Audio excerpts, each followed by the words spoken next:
Simak memang siqah, tapi riwayat dia khas daripada Ikrimah, ittirab, banyak lemah. Justru kita tak sahihkan riwayat tersebut. Tuan-tuan, nanti ada masa kita boleh lebih dakik lagi, kita boleh lebih dalam lagi. Syaratnya kita hafal dulu key person lah, key perawi dulu lah. Jangan kita masuk simak, siapa nak simaknya Ustaz? Saya Zuhri pun tak ingat-ingat nama dia tuannya siapa. Ibnu Uyainah pun tak ingat-ingat. Kita step by step dan perlahan-lahan insyaAllah kita boleh catch up insyaAllah.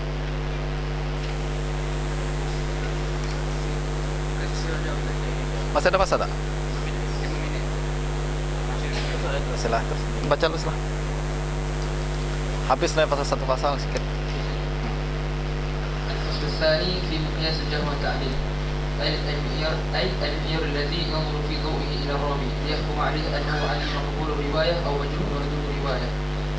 وقد عبر المحدثون عن ذلك وبحثوه بضمن النوع الذي أسموه معرفة صفة من تقبل روايته ومن ترد، كما عبر الإمام ابن صلاح ومن بعضه وهو قريب من عنوان الخطيب وأصل من يحتج بحديثه ويلزم قبول روايته عن الإكمال دون تفصيل.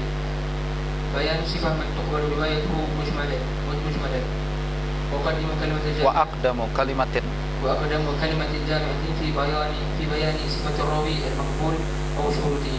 كلمة قيمة للإمام الشافعي في الرسالة يبين فيها الحديث الصحيح وصفة الراوي، وهي قول الشافعي: ولا تقوم الحجة بخبر خاصة حتى يجمع أمورا، منها أن يكون من حدث به ثقة في دينه معروف بالصدق في حديثه عاقلا لما يحدث به عالما بما يحيل معاني الحديث من اللفظ، أو أن يكون ممن يؤدي الحديث بحروفه كما سمعه لا يحدث به عن المعنى، لأنه إذا حدث به عن المعنى وهو غير عالم بما يحيل معناه لم يدري لعله يحيل الحلال إلى حرام، وإذا أداه بحروفه فلم يبقى وجه يخاف فيه إحالته الحديث. حافظا إن حدث من حفظه، حافظا لكتابه إن حدث من كتابه، إذا شرك أهل الحفظ في الحديث وافق حديثه. بريا من أن يكون مدلسا يحدث عمن لقي ما لم يسمع منه، ويحدث عن النبي صلى الله عليه وسلم بما يحدث الثقات خلافه عن النبي صلى الله عليه وسلم، ويكون هكذا من فوقه ممن حدث حتى ينتهى بالحديث موصولا إلى النبي صلى الله عليه وسلم أو إلى من انتهى به إليه دونه. وقد عول العلماء بعد الخطيب على هذا الوصف لمن تقبل روايته، وأورده بعضهم بلفظه عن الإمام الشافعي ولخصه بعضهم واستخلص منه الشروط الأساسية، وذلك ما فعله الإمام ابن صلاح في كتاب علوم الحديث، فقد استخلص شروط الراوي المقبول في خصلتين هما العدالة والضبط، ثم شرهما بنحو كلام الشافعي. قال ابن صلاح: أجمع جماهير أئمة الحديث والفقه على أنه يشترط في من يحتج بروايته أن يكون عدلا ضابطا لما يرويه، وتفصيله أن يكون مسلما بالغا عاقلا سالما من أسباب الفسق وخوام المروءة، متيقظا غير مغفل حافظا يحدث من حفظه ضابطا لكتابه إن حدث من كتابه، وإن كان يحدث بالمعنى اشترط فيه مع ذلك أن يكون عالما بما يحيل المعاني. وأما التفصيل في بيان صفة من تقبل روايته أنا بحثه في مبحثين: المبحث الأول الصحابة رضي الله عنهم، المبحث الثاني من سوى الصحابة. Kita masuki fasal yang kedua berkenaan dengan miqyas fil jarh wa ta'dil. Apa kriteria perawi tersebut mesti dinilai siqah, dan apa kriteria yang menyebabkan perawi tersebut dinilai dhaif. Itulah perbahasan kita berkenaan dengan miqyas, kriteria yang digunakan dalam menilai jarh dan ta'dil seorang perawi.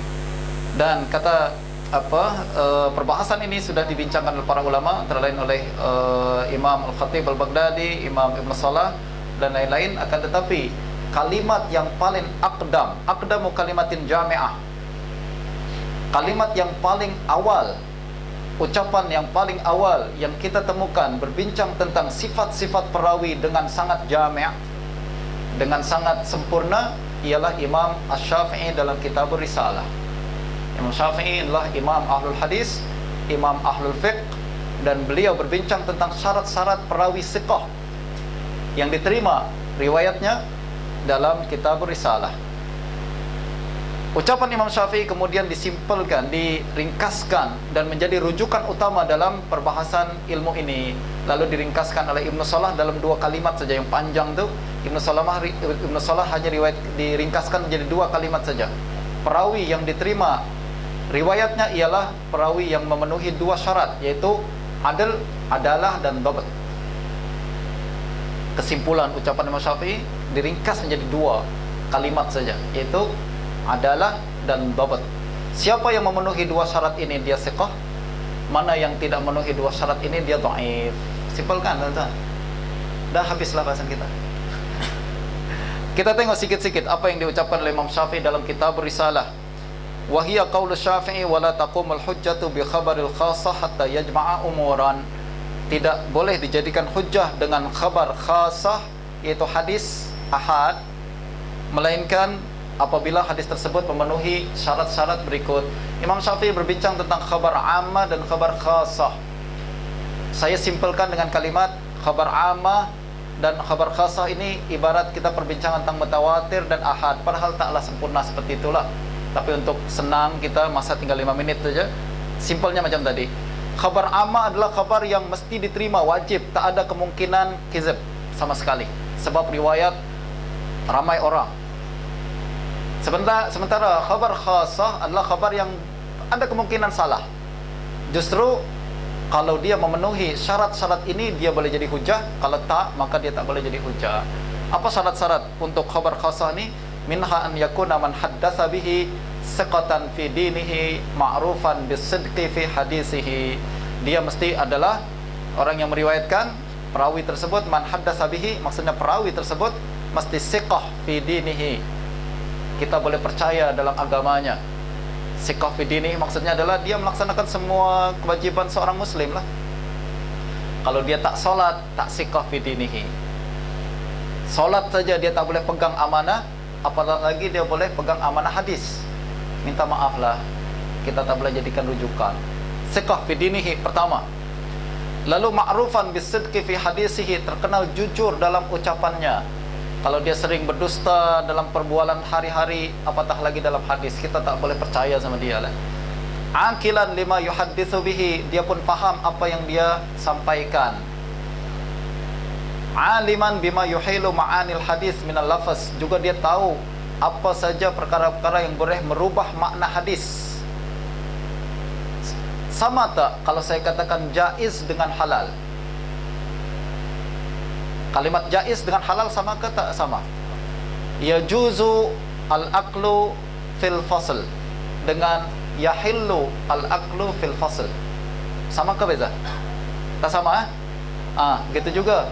Kalau kita meriwayatkan hadis yang kalimat yahillu kita rubah menjadi yajuzu, kita ingat sama dah. Padahal berbeza lah. Nanti makna berubah. Kalau dia tahu makna tersebut dan dia faham perbezaan kalimat seperti ini, itulah kita terima hadisnya. Kalau dia tak, kita khawatir dia rubah kalimat yang semula kalimat yang lain, dia rubah, dia ingat sama saja padahal berbeza makna. Akhirnya hukum pun berbeza. Orang yang tak tahu perbezaan makna, maka dia tak siqah dalam meriwayatkan hadis. Au an yakuna mimman yu'addil hadis bi hurufihi, atau kalaupun dia tak faham, kalaupun dia tak tahu makna perubahan makna, tapi dia meriwayatkan hadis seperti mana lafaznya tanpa perubahan, okeylah kita terima. Maknanya kalau nak meriwayatkan hadis, sama ada bil makna atau bil lafaz. Kalau bil lafaz, mesti semua kalimatnya tak ada perubahan sama sekali. You dengar apa? Yahillu ke yajuzu? Aku dengar yahillu, okey, kita pakai yahillu, jangan rubah ya, boleh kita terima. Tapi aku sebenarnya tak pastilah, aku dengar yahillu ke yajuzu ya, tapi makna sama apa saya sampaikan. Ini kemudian ulama tak terima hadis dia. La yuhaddisu bihi 'alal makna, tak boleh diriwayatkan secara makna. Li'annahu idza haddasa bihi 'alal makna wa huwa ghairu 'alimin bima yuhilu ma'nahu lam yadri la'allahu yuhilul halal ilal haram. Kalau dia tak tahu perubahan makna, dia lalu meriwayatkan dengan makna la yadri, siapa tahu dia merubah yang halal jadi haram, haram jadi halal. Wa idza addahu bi hurufihi falam yabqa wajhun yukhafu fihi ihalatuhul ma'na. Kalau dia sampaikan sesuai dengan lafaznya, maka Tak ada kekhawatiran, kebimbangan, makna telah berubah. Hafizan in haddasa min hifzihi, hafizan li kitabihi in haddasa min kitabih. Kalau dia meriwayatkan hadis, dia mesti hafal hadis tersebut kalau dia sampaikan secara hafalan. Macam Waqi' Ibn al-Jarrah, dia tak pernah tulis hadis, tak pernah tulis hadis, tak pernah meriwayatkan hadis dari kitab, tapi hafalannya sangat kuat, hafalan sangat kuat. Ini namanya hafiz, dabtus sadr, dapat dengan hati dia. Kalau tak hafal pun tak apa, tak boleh riwayatkan. Kalau tak hafal kau Ustaz, boleh, tapi riwayatkan dengan kitab. Macam saya tak ingat-ingat nak sebutkan hadis, tengok dulu kitab. Macam ni. Boleh, syaratnya hafizan li kitabihi, kitabnya mesti dia jaga. Jangan dia bagi ke everyone. Dia kena, lepas dia riwayatkan, simpan. Jangan sampai ada kemungkinan dia tak tahu, dia tengah masuk toilet, ada orang tambah satu kalimat dalam hadis. Itu namanya tidak hafiz, tak dapat kitab. Wa idza syaraka ahlul hifz fil hadis wafaqa hadisahum. Kalau hadisnya dia riwayatkan, tidak seorang diri dia riwayatkan, dalam satu majlis taklah dia dengar hadis seorang diri, kan ada 10 orang misalkan, maka riwayat yang dia sampaikan mesti selari dengan riwayat 10 orang ni. Tak boleh berbeza dengan riwayat daripada mereka. Nanti syuzuz, nanti munkar. Kalau kita berbincang meriwayatkan satu hadis berbeza dengan yang diriwayatkan oleh kolik kita, rekan-rekan kita dalam satu batch kita tersebut. Bariyan min an yakuna mudallisan, dia lepas sunyi daripada sifat tadlis. Nanti kita akan bincang lebih panjang tadlis, agak rumit sikit. Yuhaddisu amman laqiya ma lam yasma' minhu. Imam Syafi'i menjelaskan mudallis adalah kita meriwayatkan sesuatu daripada orang yang kita jumpai, tapi sesuatu itu sebenarnya kita tak pernah dengar daripada dia. Ini banyak dilakukan oleh ulama, antara lain adalah Muhammad bin Ishaq dalam riwayat dalam hadis siwak. Kalau tuan-tuan baca kitab Sunan Kubra misalkan, riwayat dari Muhammad bin Ishaq aniz Zuhri, dia tak sebut saya dengar Zuhri, dia sebut an Zuhri. Kata para ulama, saya khawatir ini adalah hadis yang ditadliskan oleh Ibn Ishaq. Hadisnya hadis apa? Salatun bisiwak afdalu min sab'ina salat bila siwak, bighairi siwak. Orang yang satu solat dengan siwak lebih baik daripada 70 solat tanpa siwak. Itu riwayat dari Abu Ishaq an Zuhri. Dia tak kata sami'tu, dia kata an saja. Ini adalah hadis yang tidak didengar oleh Ibn Ishaq daripada Zuhri, padahal dia jumpa dengan Zuhri. Mungkin dia tak hadir waktu itu, lalu dia dengar daripada orang lain daripada Zuhri. Ini tadlis, nanti kita akan elaborate lebih jauh apabila sampai dalam perbahasan tadlis. Syarat perawi thiqah adalah dia tak tadlis, tak mudallis. Yuhaddisu anin Nabi sallallahu alaihi wasallam bima yuhaddisu thiqat khilafahu anin Nabi sallallahu alaihi wasallam. Dia juga bariyan, tidak meriwayatkan hadis daripada Nabi sallallahu alaihi wasallam dengan sesuatu yang menyalahi riwayat orang yang lebih thiqah daripada dia. Dalam satu batch riwayat murid-murid Zuhri misalkan, Zuhri imam besar, muridnya ramai. Antara murid-murid yang paling terkenal daripada Zuhri adalah Malik bin Anas, Lais ibn Sa'ad, Uqail ibn Khalid al-Aili, Yunus bin Yazid, lalu kemudian Ma'mar ibn Rashid, lalu kemudian ramai ulama yang lain. Ini adalah batch yang paling dekat dan paling thiqah.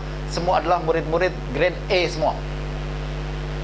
Lalu ada juga tingkatan murid-murid Zuhri yang lain, antara lain adalah Sufyan ibn Husain yang meriwayatkan hadis daripada Zuhri. Tadi Auza'i yang kita katakan meriwayatkan hadis daripada Zuhri, tapi dia grade C.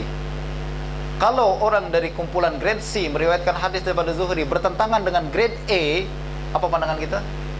You salah lah, you tidur lah waktu itu. Malik kata, Zuhri berkata hadis ni tak halal kalimatnya misalkan. Awak katakan malah halal, awak tidur waktu itulah. Grade A semua cakap sepakat. Maka syarat perawi thiqah adalah para ulama membandingkan setiap riwayat mereka, lalu kalau bertentangan dengan thiqat, maka dia perawi dhaif. Nanti tuan-tuan kita akan elaborate lebih jauh lagi, ini kesimpulan saja. Wa yakunu hakaza man fawqahu mimman haddatsahu. Sifat ni mesti ada dalam semua perawi dalam tingkatan isnad, dari bawah hingga ke atas, hingga kepada baginda Nabi, hatta mausulan ila Nabi sallallahu alaihi wasallam au ila man intaha bihi ilaihi dunahu, sama ada sampai kepada Nabi ataukah sampai kepada para sahabat atau para tabi'in, semuanya disyaratkan memenuhi syarat-syarat yang telah ditetapkan. Kita pindah kepada perbincangan Ibnu Salah. Beliau berkata, tadi semua perbahasan Imam Syafi'i panjang, diringkaskan oleh Ibnu Salah menjadi 2 kalimat saja. Perawi siqah simple saja, memenuhi 2 syarat. Ajma'a jamaahiru a'immatil hadis wal fiqh ala annahu yushtaratu fi man yuhtajju bi riwayatihi an yakuna adlan dhabitan lima yarwih. 2 syarat saja, adl dan dhabit. Adl berkaitan dengan sifat kepribadian dia sebagai seorang hamba Allah, jujur, soleh, wara', zuhud, takwa, itu adalah semua.